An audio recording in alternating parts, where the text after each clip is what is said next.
O título desse vídeo aqui traz umas siglas meio estranhas, mas o assunto que nós vamos conversar é memória. A gente vai começar aqui com um pequeno exemplo de código. Então vamos fazer assim. Vou criar aqui uma variável. Desse jeitinho, tá bom?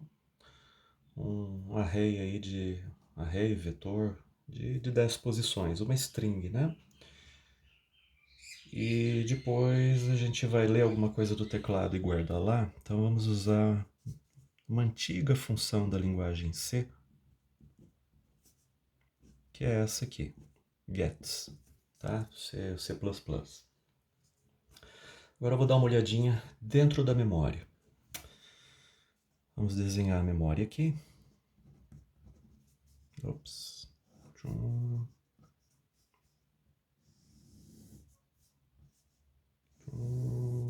Ok.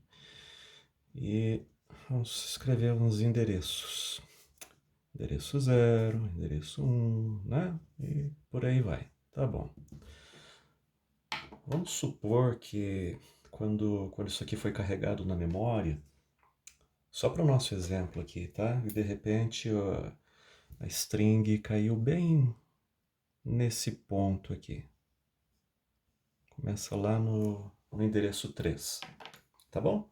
Podia ser qualquer endereço, né? 3000. Eu resolvi que fosse 3 aqui. Então, o que nós vamos ter?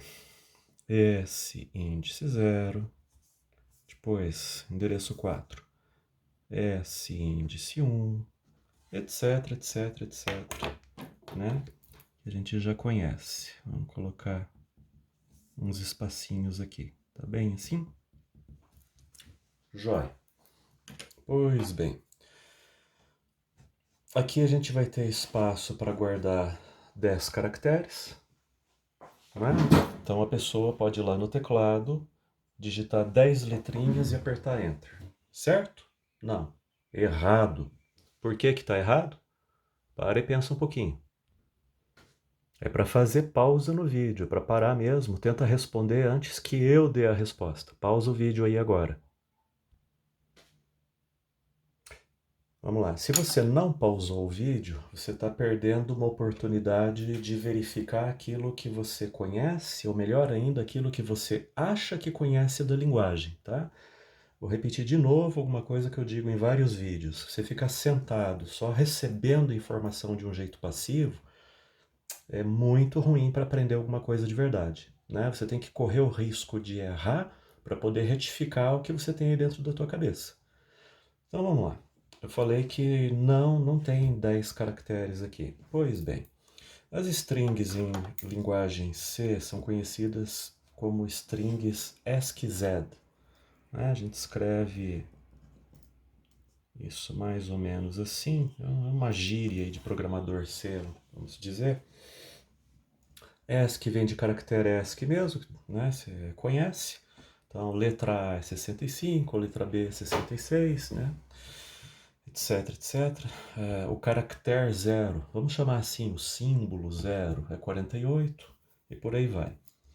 Mas quando a gente digita alguma coisa na memória, perdão, no teclado, isso é gravado na memória em uma string, a linguagem C adotou o seguinte artifício. Vamos dizer que eu digitasse A, B, C e apertasse Enter. Então a gente ia ter lá A, B, C.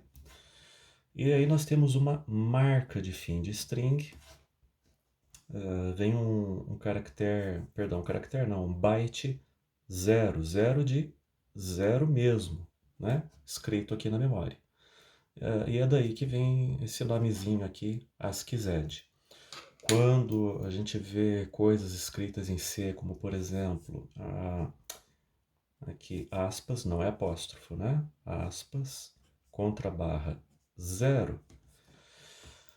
Isso aqui, na verdade funciona, tem duas maneiras. Ou você pode colocar aqui um valor em hexadecimal, né? Tem a sintaxe para usar hexadecimal, o compilador vai traduzir isso e colocar o número que você escolheu direto lá na memória. Ou tem o que a gente chama de sequências de escape, né? Barra N, que é salto de linha, barra T, que é uma tabulação. E essas sequências também são substituídas pelo compilador pelos números correspondentes, tá certo? Se fosse uma outra linguagem, como por exemplo Pascal, deixa eu fazer um cantinho da folha aqui.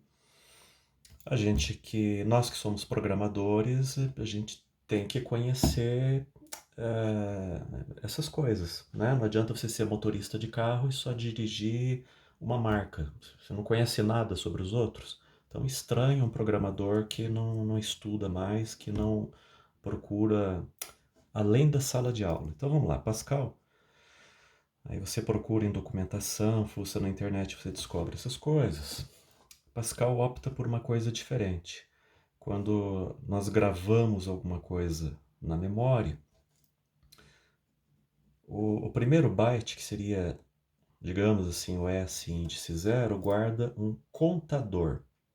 Então, se a pessoa digitar lá ABC e apertar Enter, novamente nós vamos ter ABC, né, nas posições. Então, aqui S0, S índice 1, S índice 2, igualzinho acontece na linguagem C. Endereços sequenciais de memória também, né? Primeiro caractere na posição 3, próximo caractere, endereço 4 de memória, endereço 5. Então aqui também, vamos fazer de conta que os endereços são iguais, tá bom?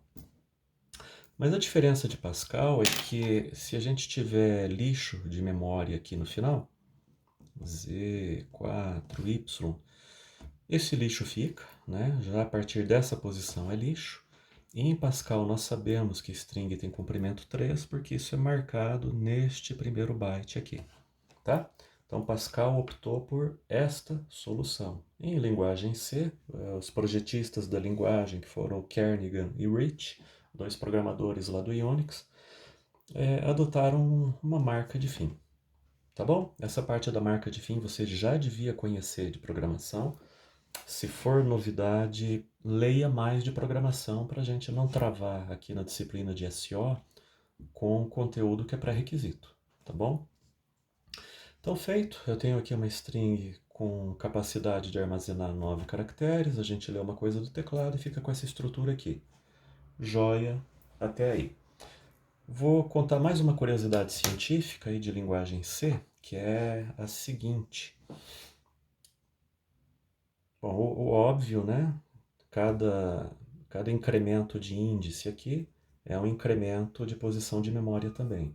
Tá, mas a curiosidade, talvez para você que esteja escutando o vídeo não seja mais curiosidade, isso seria excelente, né? Você já conheceu o que eu vou dizer. Em lugar de S, 0 entre colchetes, em C ou C++ você pode escrever de maneira equivalente isso aqui. Essas duas coisas, do ponto de vista do compilador, são iguais. Para nós de carne e osso, é mais fácil olhar e pensar que eu tenho uma string S e eu estou acessando o primeiro elemento dela. O compilador tem que trabalhar com endereço de memória, né? Aí, o que se passa? S, na verdade, para nós é o nome da string, na cabeça do compilador S representa o endereço 3.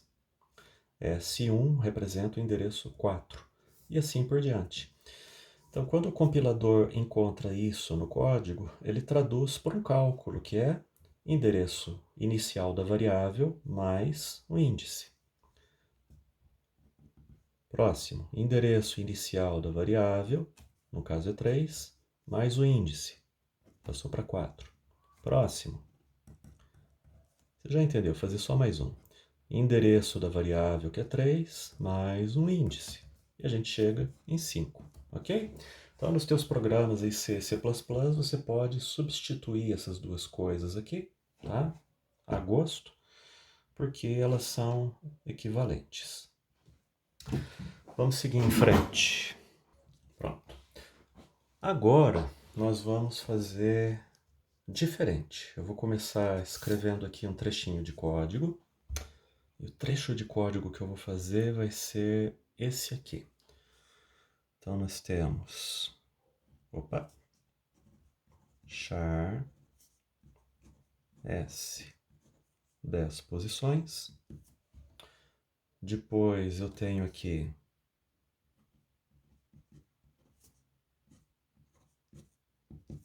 a leitura, né, usando aquela função, que era o gets. Aí eu vou ter a memória.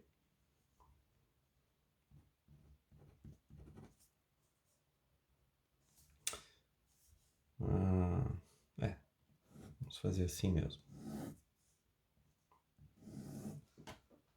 Aí você está pensando, mas André, você falou que ia fazer diferente, você está fazendo a mesma coisa. É.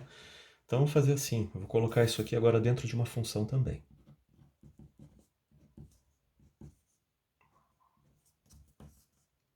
Desse jeitinho aqui. Isso já vai mudar alguma coisa pra gente. E o que é que vai mudar?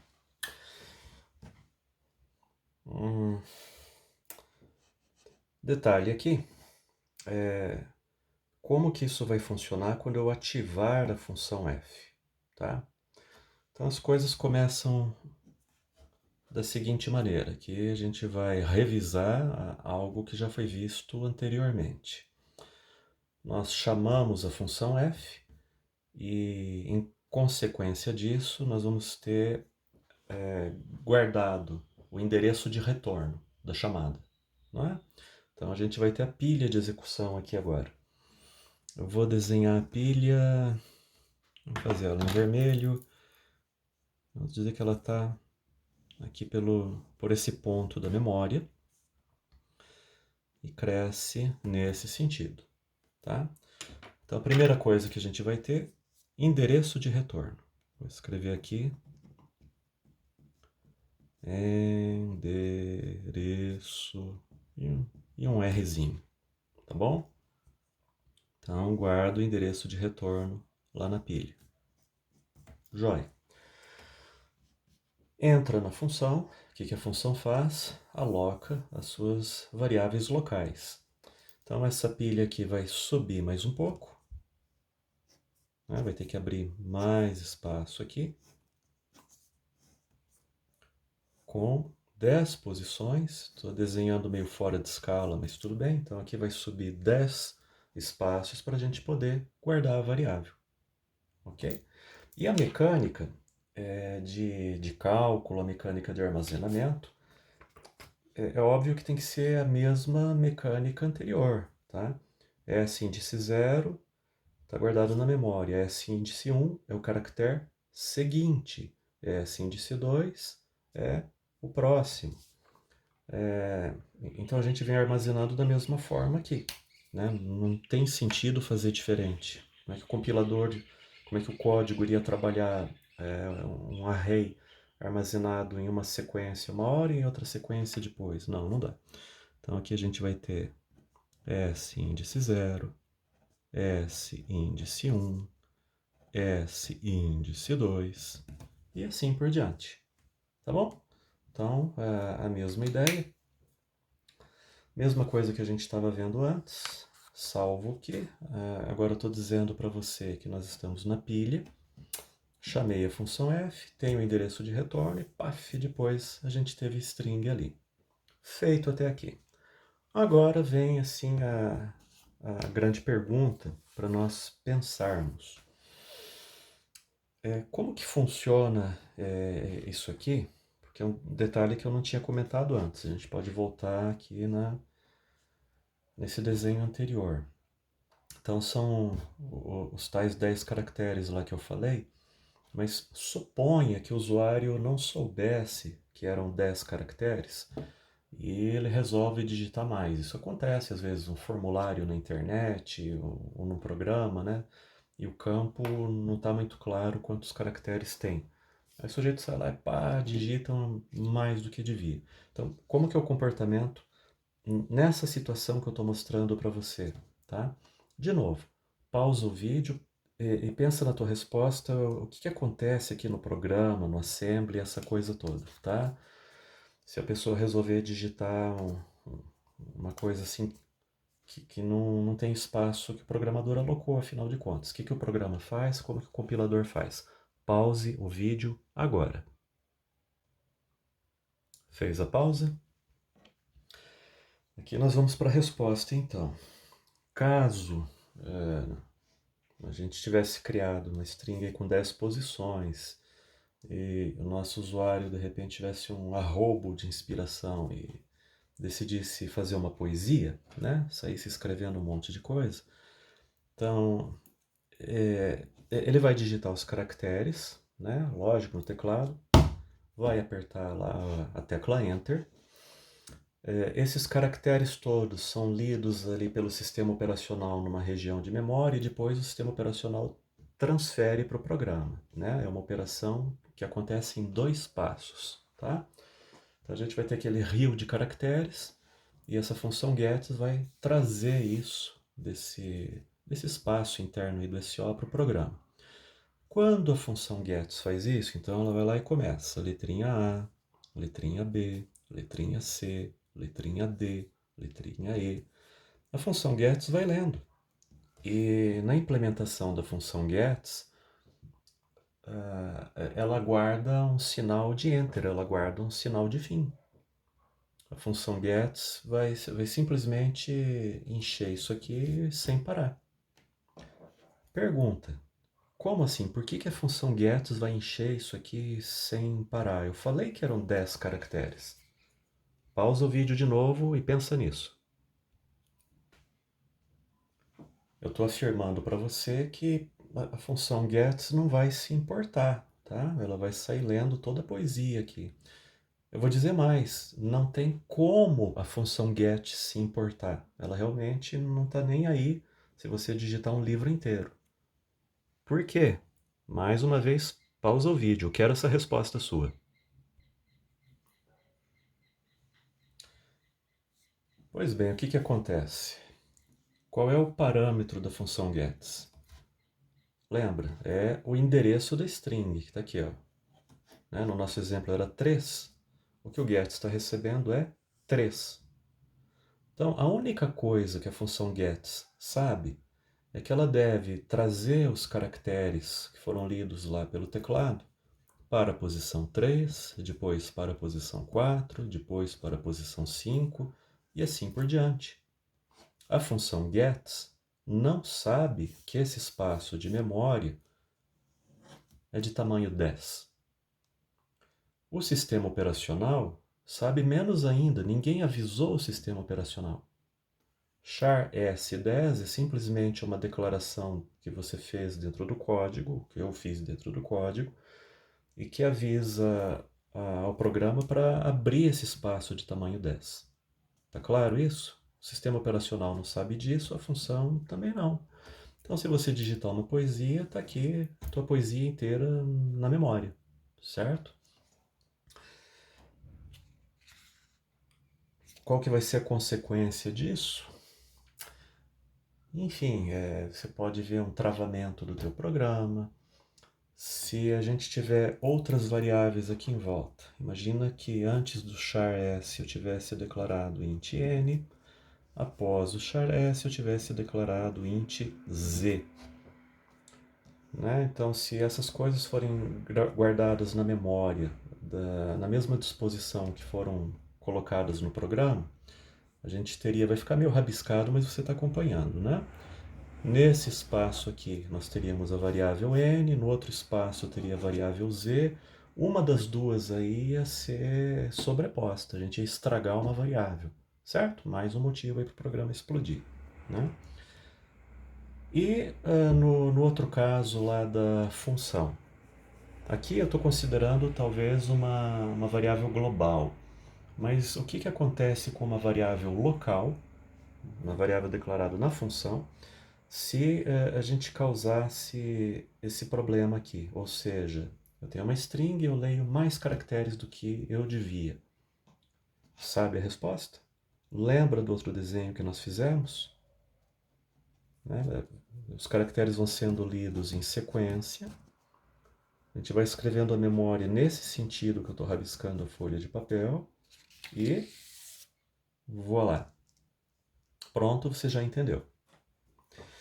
Então, caso nós lêssemos mais caracteres do que deveríamos, a gente vai arrebentar com a execução desse programa aqui, tá bom? Logo após a leitura desse gets, em seguida a possibilidade de um crash, né, do programa parar de funcionar. Enfim, essa daí é a coisa mais provável. Qual é a razão? Pausa o vídeo de novo e me dá uma resposta. Olhando aqui na figura e analisando o que se passou, nós não temos ideia de qual vai ser o lugar para onde a função vai retornar. Você lembra, aqui no final da função nós temos uma instrução assembly de retorno, de subrotina. O que essa instrução faz é retirar da pilha o endereço de retorno. Um pouquinho antes dessa instrução, a gente vai ter um trechinho de código assembly aqui para abaixar a pilha, né? Então, desce o ponteiro de pilha e copia o endereço de retorno para o IP. Acontece que se nós tivermos lido informação demais, esse endereço está corrompido, ele pode apontar para qualquer lugar, ele pode apontar para uma região vazia de memória, pode apontar para um local que contém variáveis, pode apontar uma posição que é no meio de duas instruções. Né? Já comentei que as instruções ocupam mais de 1 byte, então você pode cair no meio de uma instrução. Um código assembly, enfim, que não faz sentido nenhum. Né? Seria uma chance em 1 milhão de quando a gente escrever essa string aqui, eu escrever o mesmo endereço de retorno. Seria uma chance em 1 milhão, modo de dizer também, né? Que aqui nós tivéssemos o endereço válido e que o programa conseguisse continuar a sua execução. Né? A coisa mais plausível aqui é que simplesmente o programa vai sair do ar, tá? Ele vai parar de funcionar. Agora a gente vai mudar uma coisa. Aqui no exemplo eu falei a respeito dessa funçãozinha, né? Uma variável gravada ali na memória e essa antiga função gets para ler o teclado. Imagina que eu não estou lendo o teclado. Isso aqui talvez pudesse ser uma leitura de dados de rede. Significa então que essas informações aqui, provenientes provavelmente de um outro computador, vieram em um formato errado. E vamos dar mais um passo, imaginar que isso aconteceu de maneira proposital. Né? Então, a gente está aqui no Brasil, eu posso ter um outro computador lá do outro lado do mundo, lá na China comunista, ou então, acho que é o Japão, que dá 180 graus, né? O Japão é melhor. Então tá bom, eu tenho um computador no Japão, tenho um computador no Brasil, os dois estão se comunicando via rede. Existe uma função gets, na verdade, não vai ser o gets, vai ser uma função para leitura de rede. E entre essas duas máquinas eu posso criar esse efeito. Tá certo? Tô eu aqui tranquilo, o computador do Japão manda dados em excesso e minha máquina trava por causa de alguma coisa que aconteceu no Japão. Isso é inédito. Né? Uma coisa é eu travar o computador, estou na frente dele e causa um defeito. Agora eu estou falando de algo que acontece remotamente. E agora uma pergunta. De novo, pausa o vídeo, você tem que fazer uma reflexão muito séria aqui. Escuta bem a pergunta. Qual a utilidade disso para o programador que está lá no Japão? Pausa o vídeo e pensa com muito carinho nessa pergunta. Tá? Por que um programador que está lá no Japão teria interesse em fazer isso de propósito com o meu computador aqui no Brasil? Pause o vídeo agora. Pensou? Se você não alcançou uma resposta, é porque você é uma pessoa que não tem um pingo de maldade no coração. Né? Infelizmente, quando a gente trabalha com certas coisas aí, por exemplo, na área de tecnologia, você tem que dar um passo à frente e pensar nas coisas erradas que tem aí no mundo. Pois bem, eu acabo de explicar que se nós sobrepusermos aqui o endereço de retorno, nós podemos levar o programa a parar de funcionar, eu posso travar o computador, tá? Veja, a gente pode ter interesse, por exemplo, alguém poderia ter um interesse escuso de travar o computador de uma entidade financeira, um banco, por exemplo, né? Se travasse o computador de um banco, né, saísse do ar o sistema dele, no dia seguinte todos os acionistas iam tirar o dinheiro daquela empresa, daquela instituição financeira, porque afinal de contas ela não é segura, né? Então, no fundo, o que a gente está vendo aqui é uma modalidade de ataque em informática, tá?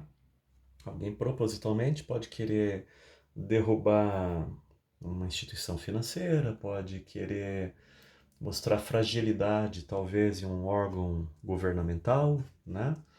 E por aí vai, tá bom?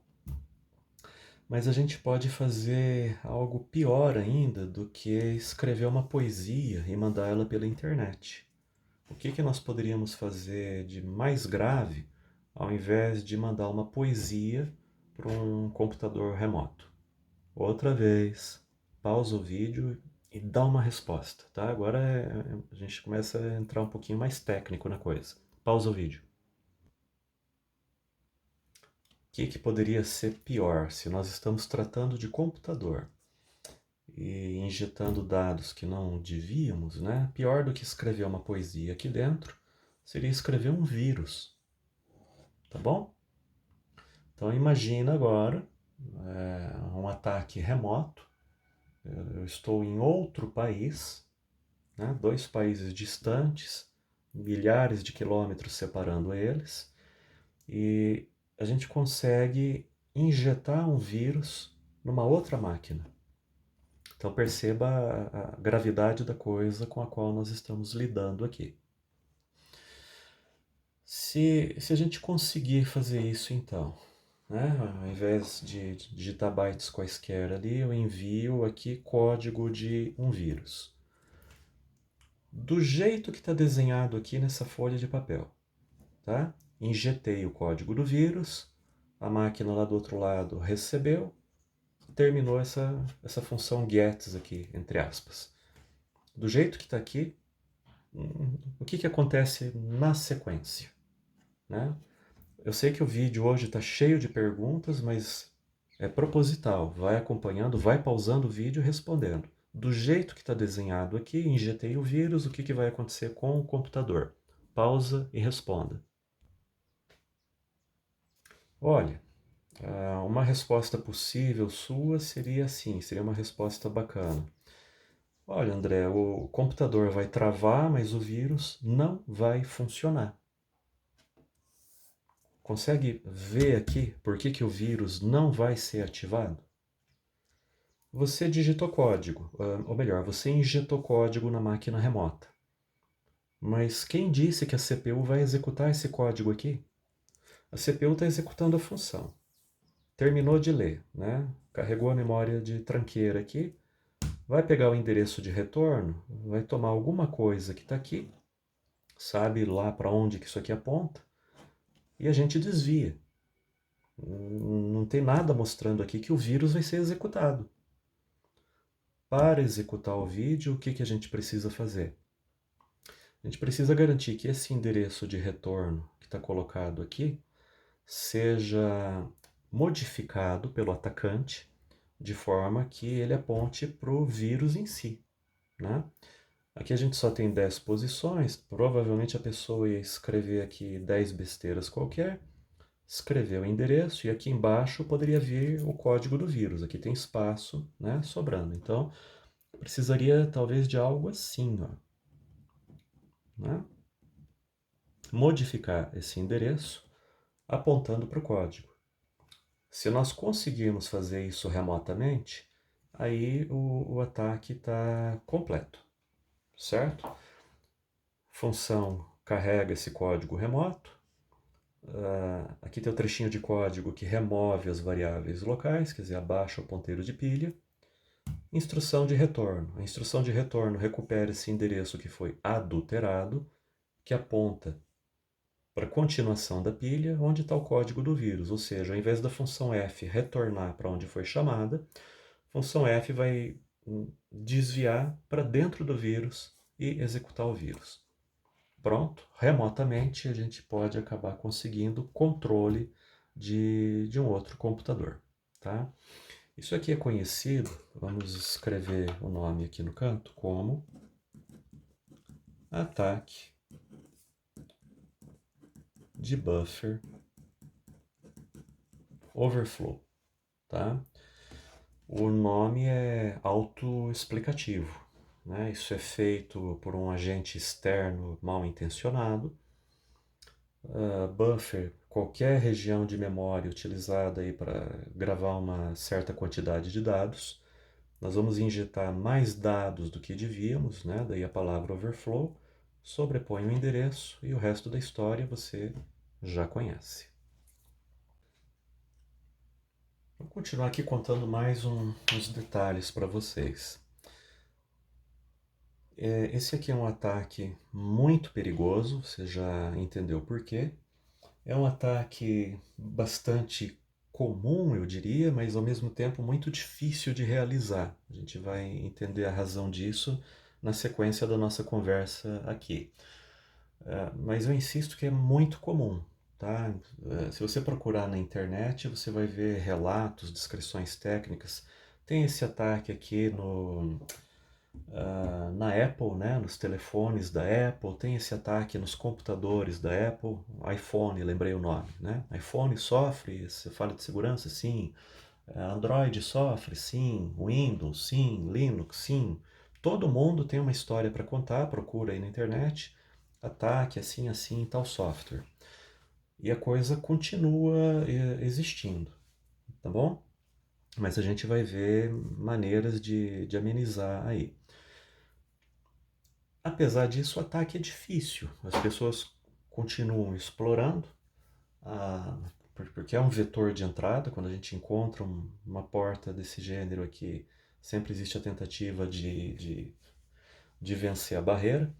Você deve saber que essa parte de crime tecnológico, como qualquer outro crime, tem uma indústria associada com isso, infelizmente, né? Infelizmente, tem programador que é pago para fazer coisas assim. Do mesmo jeito como tem gente que é paga para fazer invasão de prédio, para invadir um banco e roubar alguma coisa, né? É uma indústria. Mas por que é difícil? Por que é difícil a gente fazer esse ataque acontecer? Essa é uma boa pergunta. Eu deixo essa pergunta para você. Qual é a dificuldade associada a realizar esse ataque aqui de buffer overflow? Pausa o vídeo e responde. Achou uma solução?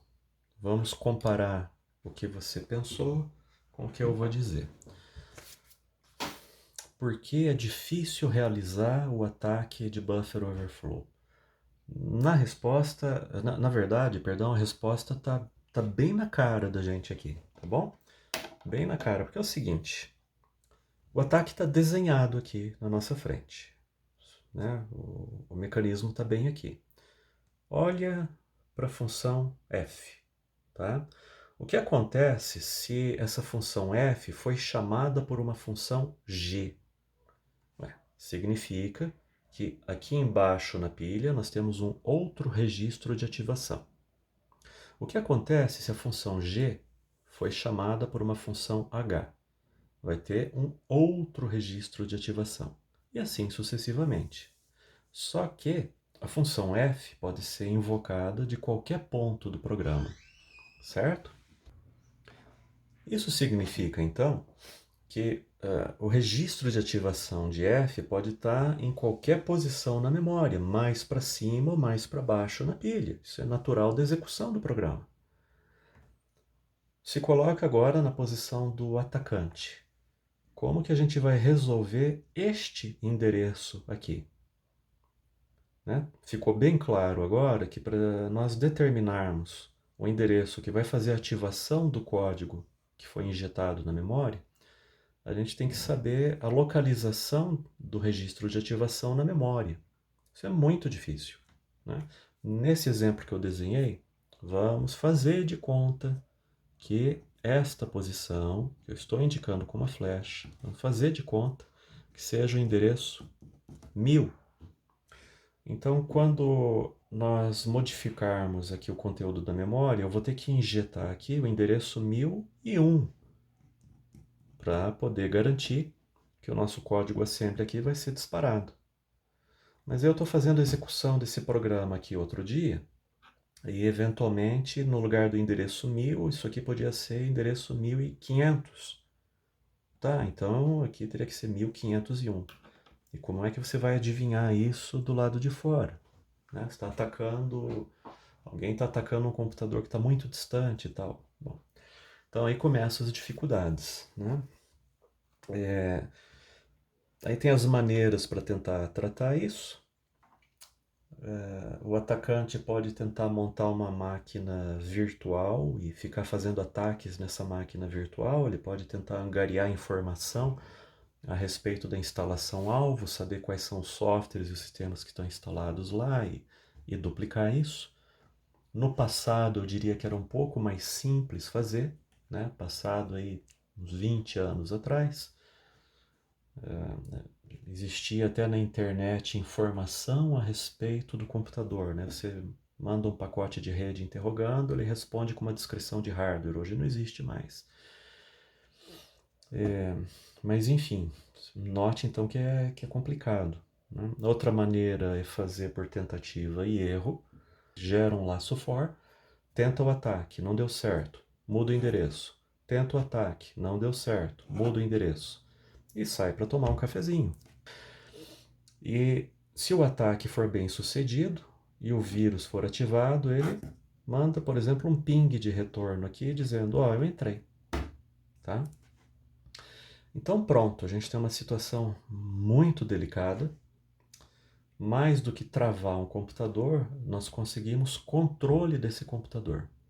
Agora, vou fazer a situação inversa. Estou aqui no Brasil, estou invadindo um computador no Japão.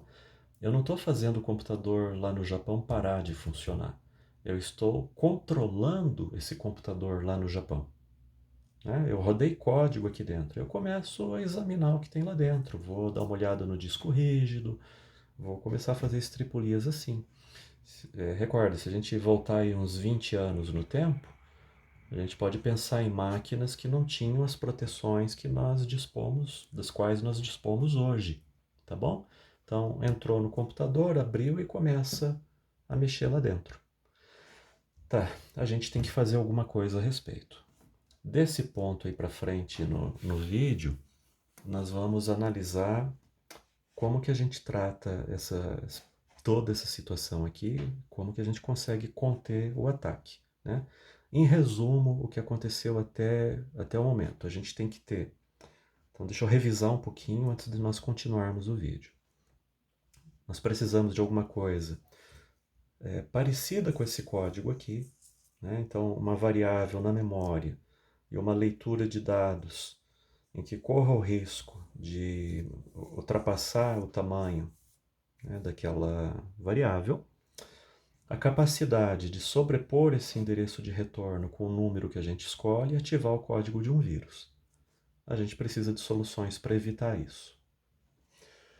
Daria para fazer uma pausa um pouco maior, né? Tomar um cafezinho, tomar uma água e você parar de verdade uns 5 minutinhos, parar mesmo e fazer uma reflexão sobre tudo isso que a gente conversou e que caminhos a gente teria. Agora uma pergunta de programador para programador, tá?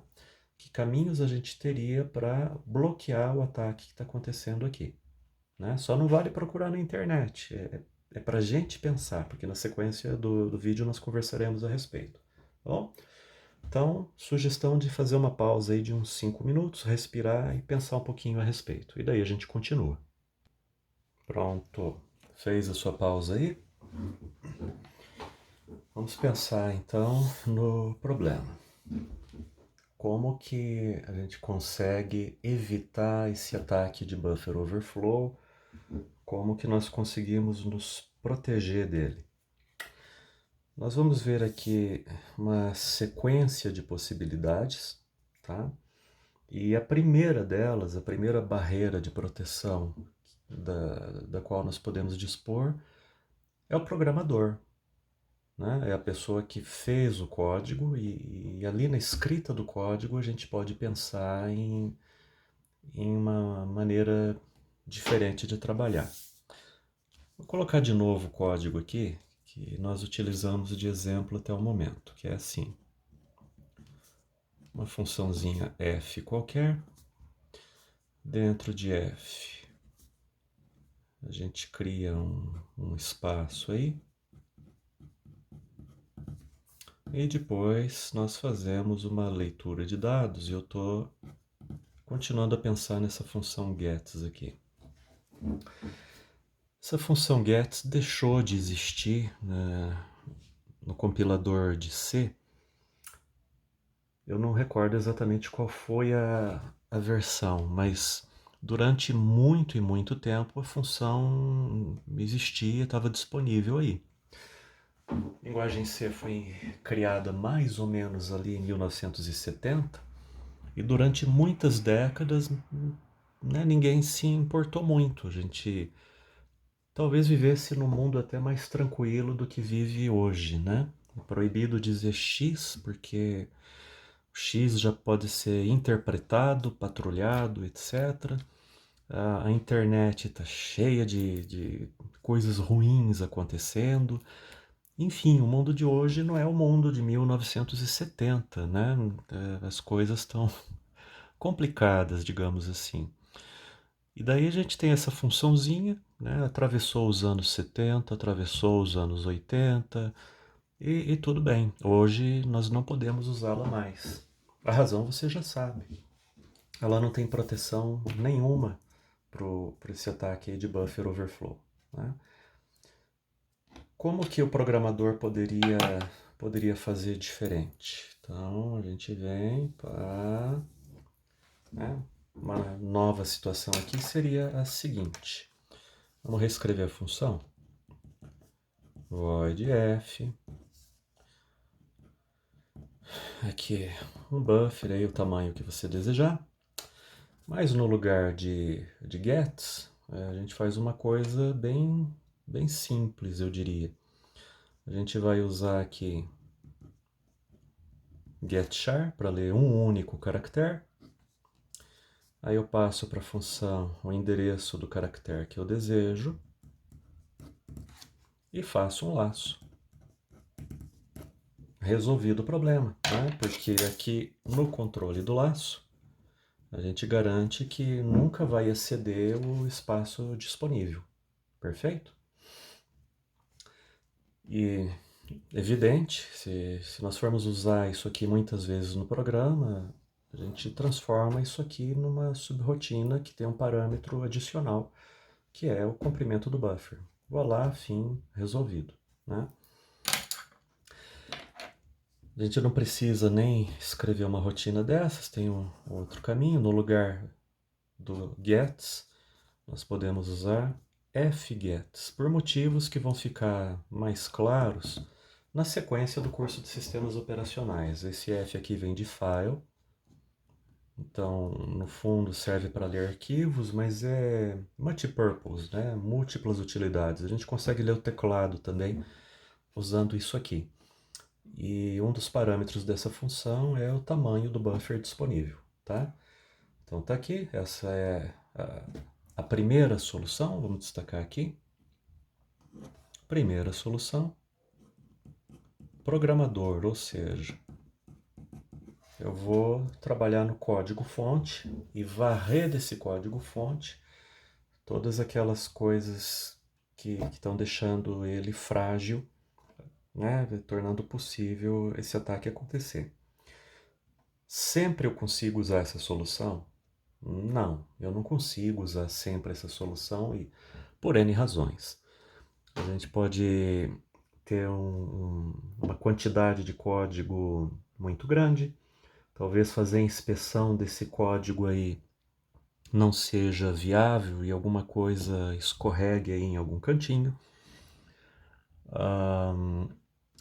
A gente está passando para o programador a responsabilidade de uma coisa Veja, se for um sistema grande de milhares de linhas, né?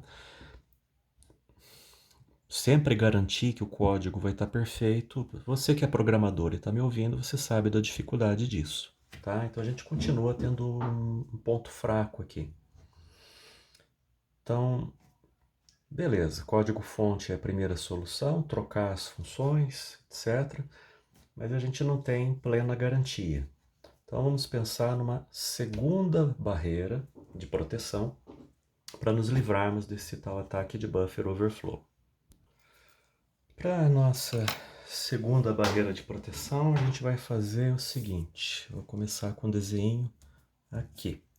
O desenho é mais ou menos assim. Vou tentar ilustrar o que a gente precisa para nos protegermos do ataque de buffer overflow. Então é algo mais ou menos assim.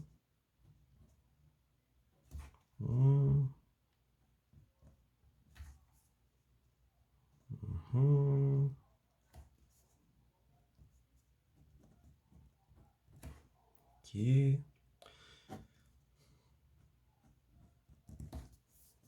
Vou botar uma colcheia. Né? Aí. Assim.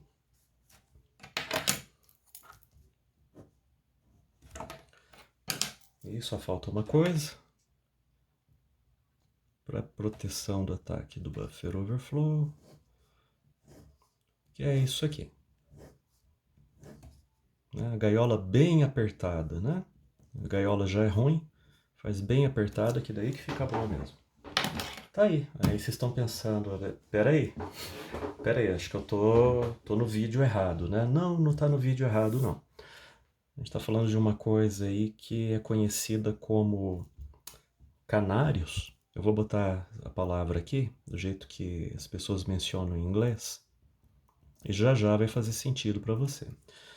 Muito e muito tempo atrás, né? Pessoal que trabalhava em mina de carvão. Mina de carvão tem até hoje, assim, um funcionamento bem braçal, né? China comunista, tal, tem umas coisas meio terríveis, assim. O camarada desce lá na mina de carvão, passa o dia inteiro, volta para casa no fim do dia, né? Nunca vê a luz do sol. E muitos anos atrás o pessoal levava um canarinho para a mina. Não tinha rádio, não tinha televisão, então levava uma companhia, né? Certo? Errado, tá? História verídica isso aqui. O sujeito realmente levava o canarinho, porque a história é assim. Você está lá extraindo carvão, o canarinho está cantando. Né? Você está extraindo carvão, o canarinho está lá cantando para você. Legal.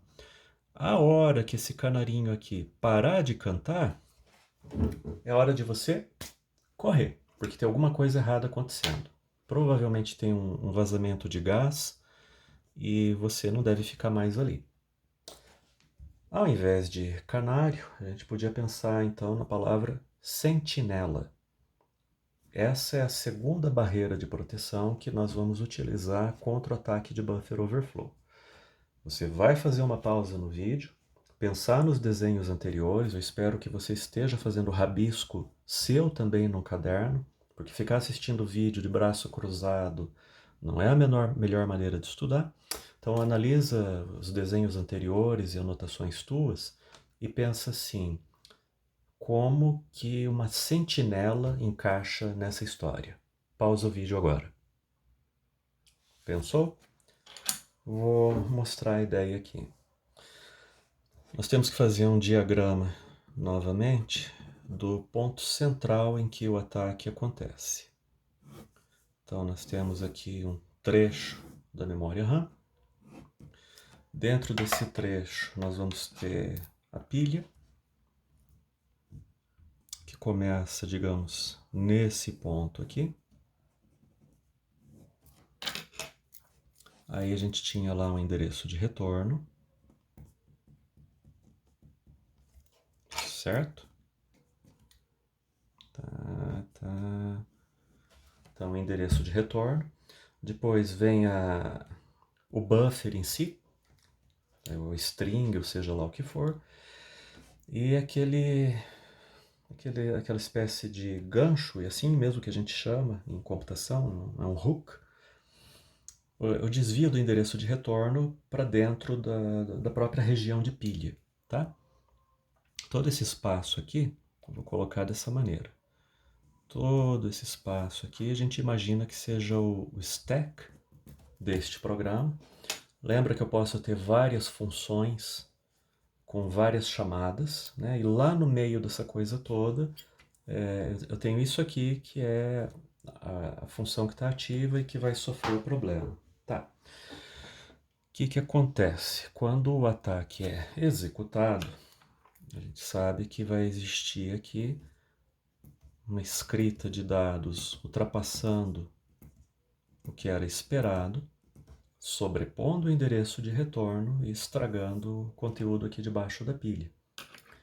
Aonde que pode ter uma sentinela neste desenho?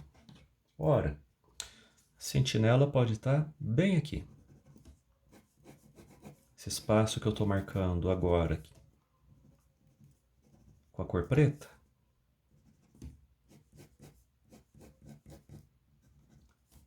é o lugar em que a gente pode pensar em implementar essa ideia de sentinela. Nós colocaríamos variáveis adicionais em volta do endereço de retorno, né, antes e depois dele, e essas variáveis aí teriam um valor conhecido antecipadamente. Quem pode fazer isso para nós é o compilador. O programador poderia implementar essa técnica, tá? Mas a segunda barreira de proteção pode ser o compilador. Quando o compilador gerar código assembly, ele criará essas variáveis adicionais. Não são variáveis que nós programadores criamos, não, o compilador insere isso aqui e ele coloca aqui dentro um valor pré-definido que, digamos assim, ele, compilador, já conhece, tá? Um número aí, de repente, vamos inventar alguma coisa. 7, 8, 9, sei lá, 3, 2, 1, pronto. Que seja 3, 2, 1, alguma coisa assim. Então o compilador faz isso e deixa esse valor pré-definido, tá? No momento da função retornar da chamada, né, a tal função que tem o problema, antes de desmontar a pilha e fazer uma cópia do endereço de retorno para o registrador IP, o código assembly gerado pelo compilador testa essas variáveis aqui. Se elas não contiverem mais o número 321, significa que o stack foi corrompido, né? que houve um acesso inválido à memória. Então, imediatamente o código assembly pode encerrar a execução do programa, jogando uma mensagem de advertência aí na tela. É muito melhor você encerrar o programa de uma maneira controlada e avisar o teu usuário do que deixar isso aqui, enfim, seguir em frente, né? Veja, é claro que o pessoal que faz o ataque vai estar ciente disso. Então, se por acaso o sujeito que fez o compilador pensou, eu vou colocar aqui o número 321, eu diria que 5 minutos depois, o sujeito que é atacante já sabe disso. Por quê? Ele também tem o compilador, ele vai gerar código lá no laboratório dele, testar e vai perceber que sempre tem o número 321, né? Então, assim, esse número aqui tem que ser aleatório. Quando a gente dispara a execução do programa, tem que ser feito um sorteio definindo que número vai ser esse. E daí esse número é usado durante a execução. Cada vez que você rodar o programa, vai ser um número diferente. Então torna-se impossível para o atacante conseguir descobrir que número que vai aqui na pilha, tá? Antes da execução da função main, então deixa eu colocar função main, sempre antes da função main, qualquer linguagem de programação, tá? Antes de executar isso aqui, existe um código anterior, existe um prólogo, existe uma preparação de execução. Uma das coisas que essa preparação da execução vai fazer é sortear o número que vai ser usado na execução, tá? sorteie esse número, guarde ele lá numa variável global, num cantinho da memória, e aí na sequência, aqui no uso da pilha, esse valor que é guardado e confrontado posteriormente, tá? Então tá aí resolvido o problema. Isso aqui é conhecido como canaries, ou também existe uma outra expressão que é o mesmo nome usado em tecnologias de rede, web, mas não é a mesma coisa. Atenção! Então eu vou escrever a palavra aqui. Você já conhece essa palavra, você deve saber do que se trata de tecnologia web. Se for novidade para você, então, né, uns 10 minutinhos aí de pesquisa na internet, você descobre. Não vou falar aqui, porque aqui é conteúdo de SEO e pesquisar assuntos novos é uma coisa que a gente tem que fazer em permanência, senão a gente está na profissão errada. Então tá aí, a gente chama de canário ou de cookie, tá bom? Então é como se eu tivesse dois canarinhos cantando, me avisando se tem um problema ou não, e o cookie... Olha, gente, o cookie eu não sei porque que deram o nome de cookie não, tá? Mas também é conhecido como cookie isso aqui. E é um recurso... Talvez seja comida do canarinho, não sei. Legal, né? E esse aqui é um recurso que você pode ativar ou desativar no compilador. Lá no caso do GCC, se você procurar os parâmetros de linha de comando, você vai encontrar em algum ponto um parâmetro específico para ativar ou desativar essa proteção aqui, tá? Então, vou lá. Primeira linha de proteção, programador. Segunda linha de proteção, o código assembly gerado pelo compilador, tá? Nós temos mais dois métodos aí para estudar. Por quê? O primeiro método, que é o programador, né? A mudança de código-fonte, perdão, não é 100% de garantia. Nosso segundo método também pode falhar. Eventualmente, quando eu estou construindo um projeto, eu posso linkar uma biblioteca e essa biblioteca não está protegida por esse recurso, né? Eu tenho o código legado, ou seja, eu tenho uma biblioteca grande, uma parte de um sistema aí que talvez seja impossível refazer, porque seja grande, complexa e até perigoso mexer com código. Vocês sabem, quando a gente altera código pode introduzir bug. Então talvez eu não tenha possibilidade de acesso à fonte e não tenha possibilidade de recompilar aquilo. Preciso de um outro método. Então vamos para a próxima barreira de proteção. Vamos desenhar aqui, vamos fazer juntos, mais uma vez o nosso diagrama de memória. Olha lá, memória RAM. Em algum lugar desse espaço aqui nós vamos ter um registro de ativação. Em especial, a gente vai ter o endereço de retorno. Endereço de retorno, que vai sofrer o problema todo que nós estamos estudando aí, tá? Um elemento crucial aqui do ataque, que você já conhece, é instalar um novo endereço de retorno na pilha, desviando para o código do que a gente está assumindo seja um vírus que foi colocado na memória RAM, aqui dentro da pilha, né? Pois bem, já conversamos hoje que para fazer isso nós temos que saber, afinal de contas, que endereço é esse. Então fica uma pergunta aqui, pontinho de interrogação. Qual é a exata posição do endereço de retorno para eu saber exatamente o lugar que o vírus está e sobrepor aqui com os dados corretos, né? Esses x's que eu estou marcando aqui representam um novo endereço. E como é que eu vou saber isso? Então pronto, o programador lá pode fazer por tentativa e erro, o atacante gera um laço for e vai fazendo tentativa até conseguir, né? E eventualmente talvez dê certo.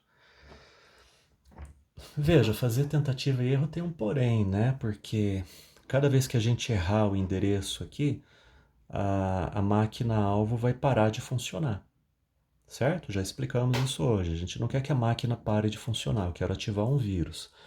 Se a gente tentar 1000 vezes, a máquina vai parar 1000 vezes. Então, lá na instalação do Steam, as pessoas vão acabar percebendo isso, vão fazer bloqueio de rede, vão rever as regras de firewall e o nosso ataque não vai funcionar mais, né? Então, a essência da terceira barreira de proteção está centrada nisso, no fato de que o atacante não vai ter muitas oportunidades. Como que a gente pode tornar mais difícil descobrir esse endereço aqui? Imagine que cada vez que a gente executa o programa, ele seja posicionado na memória em uma região diferente. De tal maneira que, então, segunda-feira, rodei o programa. Ah, isso aqui caiu no endereço 1012. Joia. Terça-feira, rodei o programa. Aí o sistema operacional joga ele um pouquinho mais para cima. Ah, agora isso aqui caiu no endereço 727. Quarta-feira, rodei o programa. Não, agora foi parar em 25.014. Você vai dizer assim, mas André, a posição do programa ali na memória depende dos outros programas.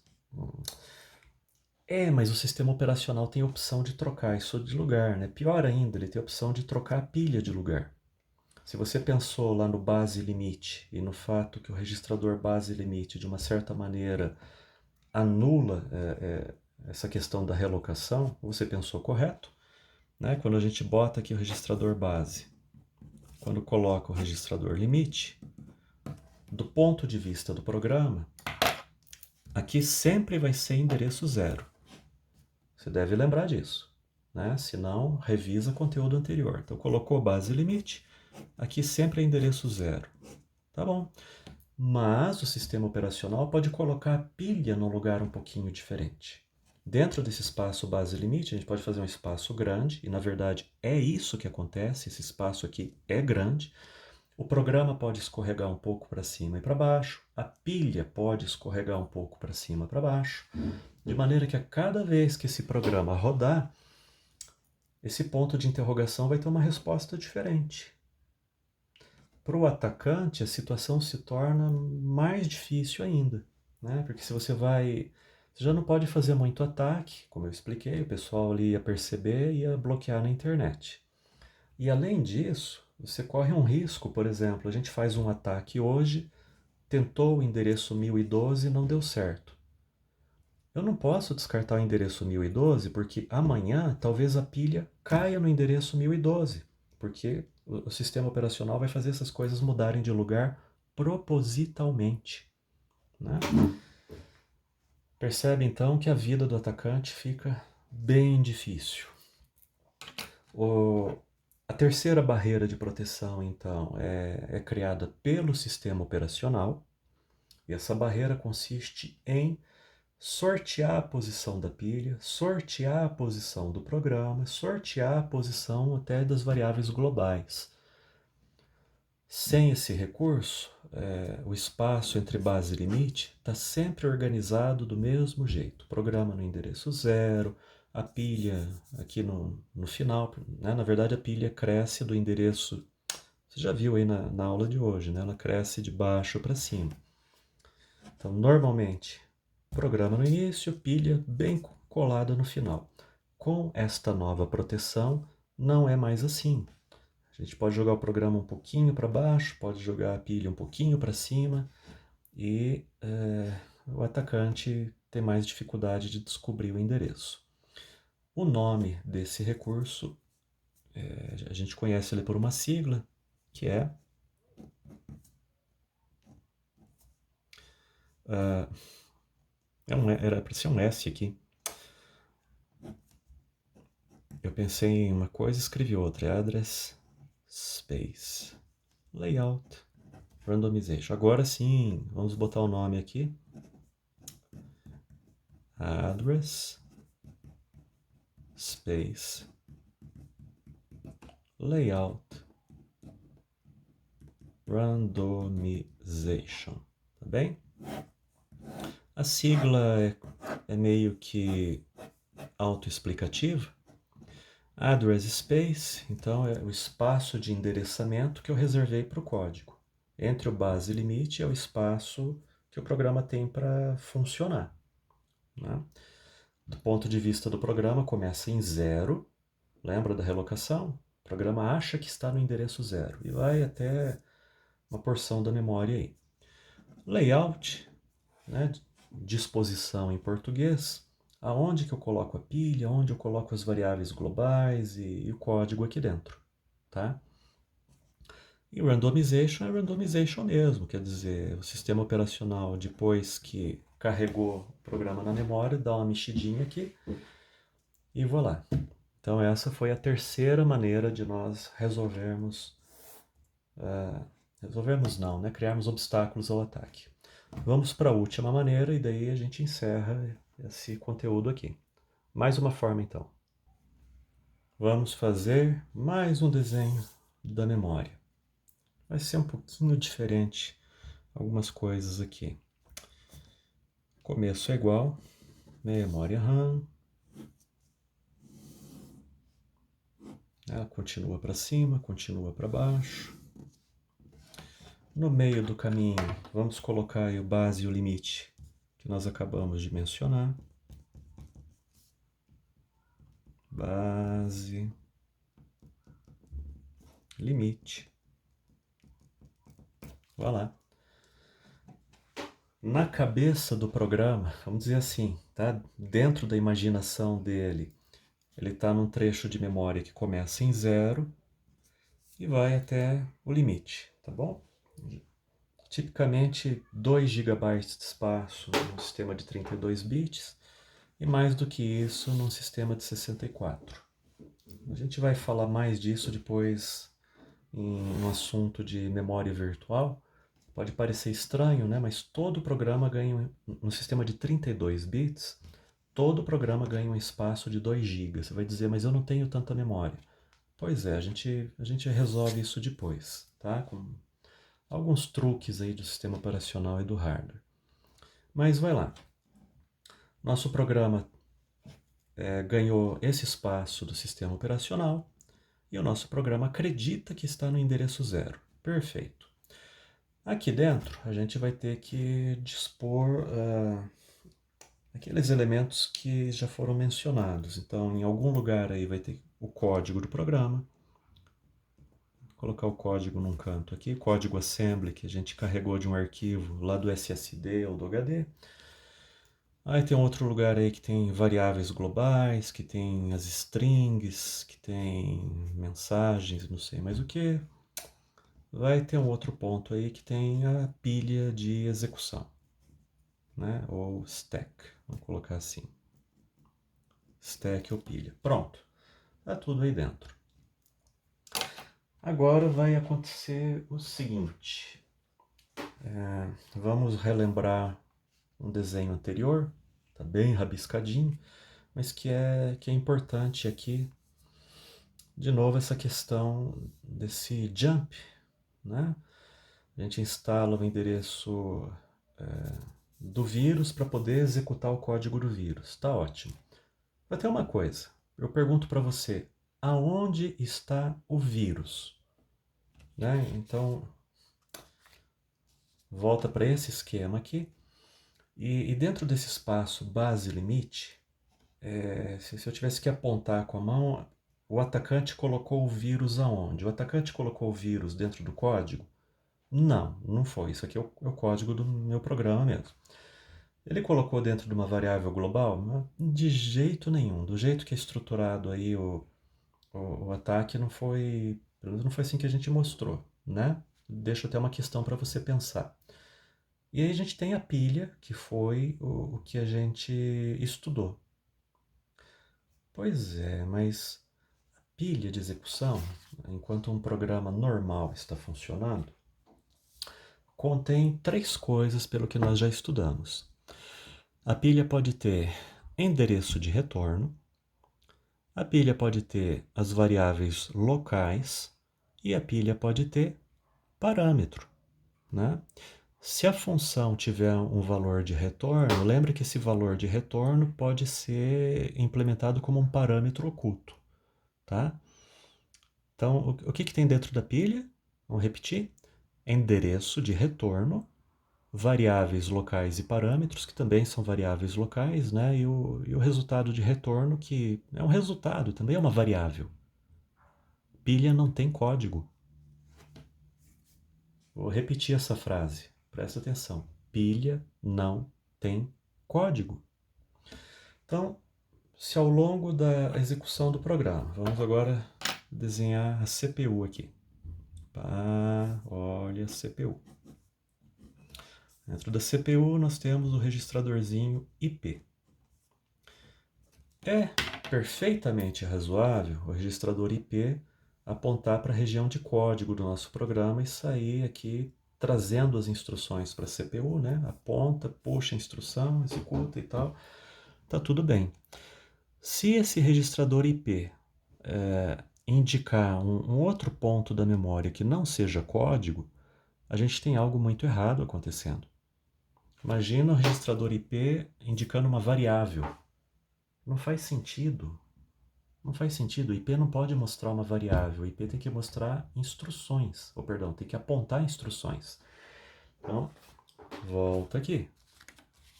Quando a gente faz o ataque e faz a modificação, normalmente o endereço de retorno vai voltar para código, vai voltar para a função main, vai voltar para uma função G que chamou a função F e assim por diante. A partir do momento que o endereço de retorno joga para a própria pilha e que a gente força o registrador IP a ir para a pilha, não, está errado. Completamente errado. Então, o truque agora é o seguinte. Nossa quarta barreira de proteção está aqui, é a CPU. Vamos ver, a primeira barreira foi código-fonte. Vamos fazer uma lista aqui. A gente está quase fechando a explicação, então vamos fazer um review.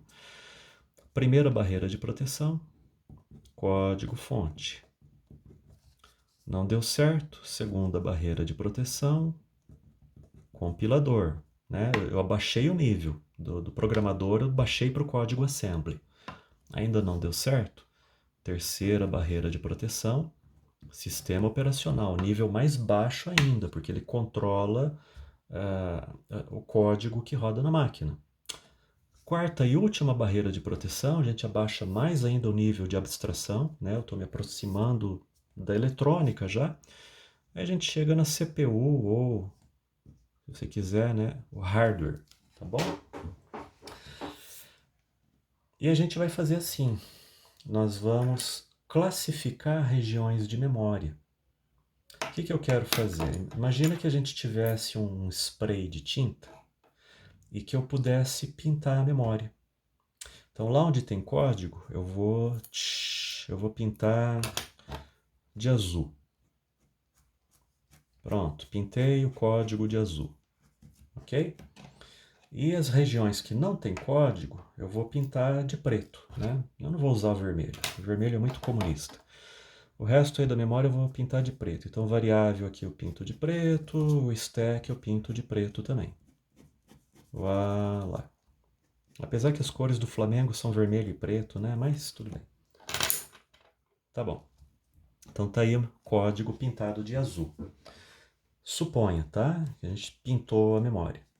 A partir de agora, a gente combina com a CPU o seguinte. CPU, se o registrador IP estiver indicando uma região azul, tá tudo bem, você pode rodar.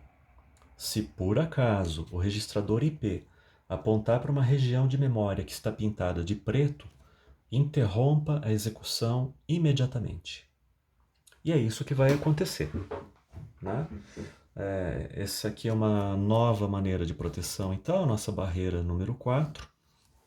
A teoria da coisa é essa, como se eu conseguisse pintar regiões de memória, a CPU detecta a cor dessas regiões e verifica se a região é executável ou se a região não é executável. Tá?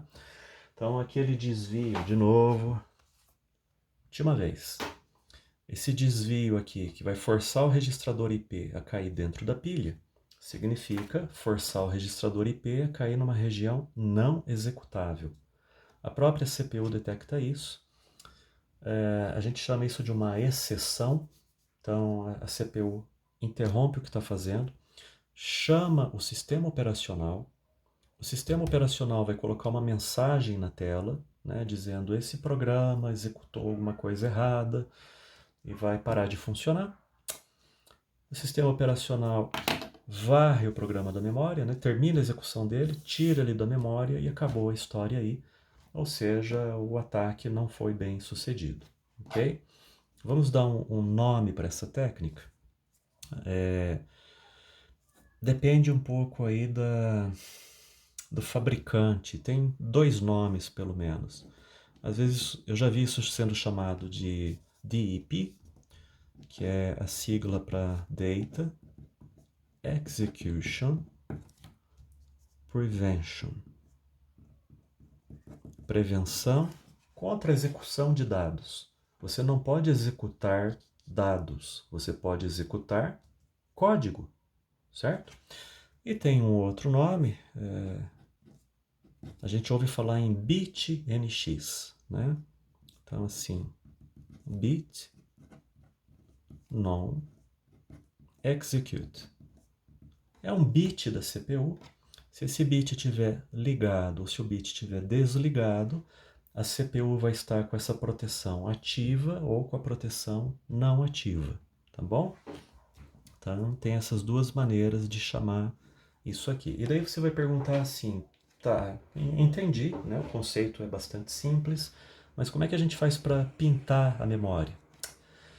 Pois é, a gente não usa latas de tinta, né? A gente vai usar latas de tinta cibernética, talvez. A gente dispõe de uns recursos de memória, fazem parte da disciplina e mais para frente, que nos permitem classificar as regiões. Na verdade, a gente vai fazer isso em tabelas separadas, tá? Então, suponha que eu tenho um conjunto de tabelas aí num cantinho da memória RAM. Essas tabelas são usadas pelo SO junto com a CPU, de tal maneira que essas tabelas são consultadas antes de fazer a execução, né? A tabela diz, ó, isso aqui é uma região azul, que lá é uma região azul, isso aqui é uma região preta, né? Lá é região executável, isso aqui não é região executável. Essas tabelas aí vão ficar mais claras no momento em que a gente conversar sobre o assunto, tá bom? Mas se não, tá aí as 4 maneiras de proteção contra o ataque de buffer overflow, né? E aqui a gente encerra esse vídeo.